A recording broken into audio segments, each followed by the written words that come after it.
രക്ഷിച്ചിടുവനാ വാനത്തിൽ നിന്നേഹത്തിൽ വന്നു താൻ ജീവനേകീയോരേശു ഭൂവിൽ തിരികെ വരും. വേഗമേശു രക്ഷകനാഗമിച്ചിടും മേഘമതാം വാഹനേ. വേഗമേശു രക്ഷകനാഗമിച്ചിടും മേഘമതാം വാഹനേ. ദൈവനാമത്തിനു മഹത്വമുണ്ടാകട്ടെ. ഇന്നത്തെ പ്രഭാത ധ്യാനത്തിനായി 55 സങ്കീർത്തനം 21 വാക്യം. അവൻ്റെ വായ വെണ്ണ പോലെ മൃദുവായത്, ഹൃദയത്തിലോ യുദ്ധമത്രേ. അവൻ്റെ വാക്കുകൾ എണ്ണയേക്കാൾ മയമുള്ളവ, എങ്കിലും അവ ഊരിയ വാളുകൾ ആയിരുന്നു. വെണ്ണ വളരെ മൃദുവാണ്. ചില മനുഷ്യരുടെ വാക്കുകൾ കേൾക്കുമ്പോൾ വളരെ സ്നേഹവും കരുതലും ഉള്ളതുപോലെ തോന്നാം. എന്നാൽ ഉള്ളിൽ വൈര്യം നിറഞ്ഞിരിക്കുന്നു.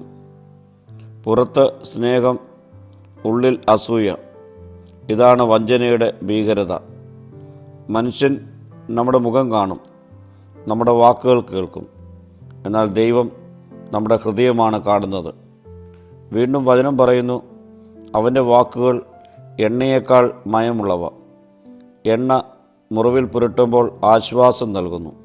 അതുപോലെ ചില വാക്കുകൾ കേൾക്കുമ്പോൾ നമ്മുടെ മനസ്സിന് ആശ്വാസം ലഭിക്കും.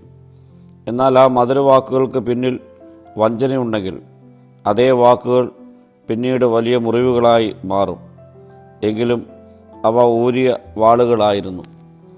ഒരു വാൾ ശരീരത്തെ മുറിക്കുന്നത് പോലെ തെറ്റായ വാക്കുകൾ ഹൃദയത്തെ മുറിക്കും. ശരീരത്തിലെ മുറിവ് കാലക്രമേണ ഉണങ്ങും.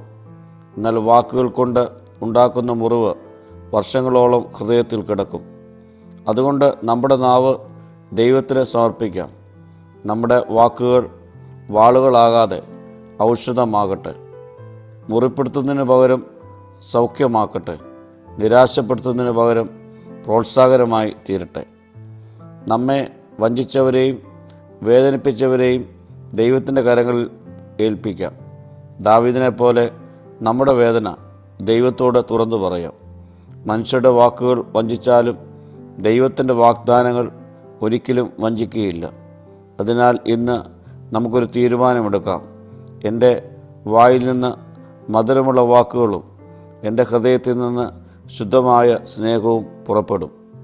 പ്രാർത്ഥിക്കാം. കർത്താവേ, എൻ്റെ വാക്കുകൾ ആരെയും മുറിപ്പെടുത്തുന്ന വാക്കുകളാകാതെ മുറിവേറ്റവരെ സൗഖ്യമാക്കുന്ന മരുന്നുകളായി തീരണമേ. മഹത്വം നീ എടുക്കണം. യേശുവിൻ്റെ നാമത്തിൽ തന്നെ. ആമീൻ.